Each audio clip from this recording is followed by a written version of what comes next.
Hi, I'm James from Test and Tag Supplies. Let's have a quick look at an unboxing of a Seaward PAC3760DL.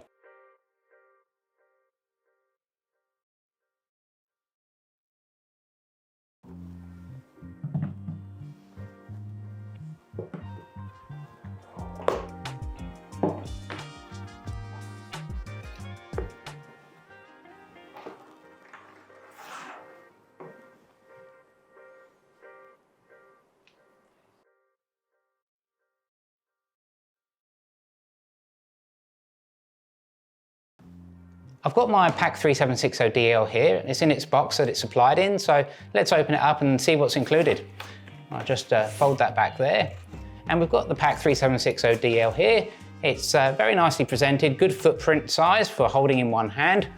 In the left-hand side, we've got the soft case.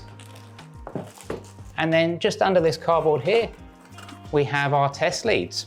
So we've got our IEC lead, which is used for extension lead testing.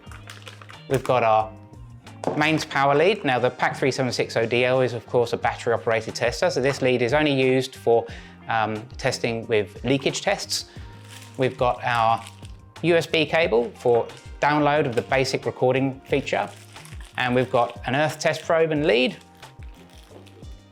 And we've got our 6 alkaline batteries.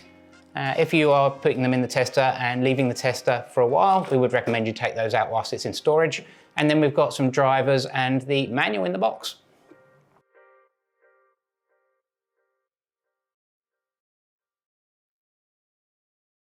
With the tester turned over and the batteries now installed, we can have a quick look at the control panel and fire it up and put an IC lead in it and take it through a quick test.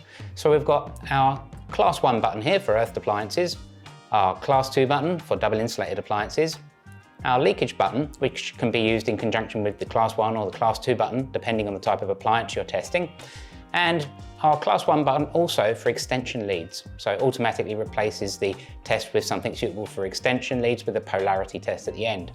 Down the bottom, we've got our RCD testing features on this tester.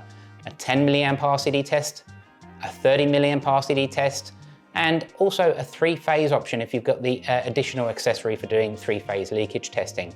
Across the top, we've got some basic recording facility buttons, including an option to print to a small direct thermal printer. The recording functions on these sorts of testers are relatively basic, so if you're looking at more advanced features, give us a call so we can talk through what the options would be in that respect. So let's plug in a lead, fire it up, and go through a quick test. We'll plug the lead in, attach the IEC lead to the top, turn the tester on using both buttons at the same time, and press the extension lead button, the Class 1 button. You'll see it go through earth continuity, insulation, and finally polarity. So a good result and an easy tester to use, very simple, great format, easy to use in one hand, highly portable and great quality from Seaward.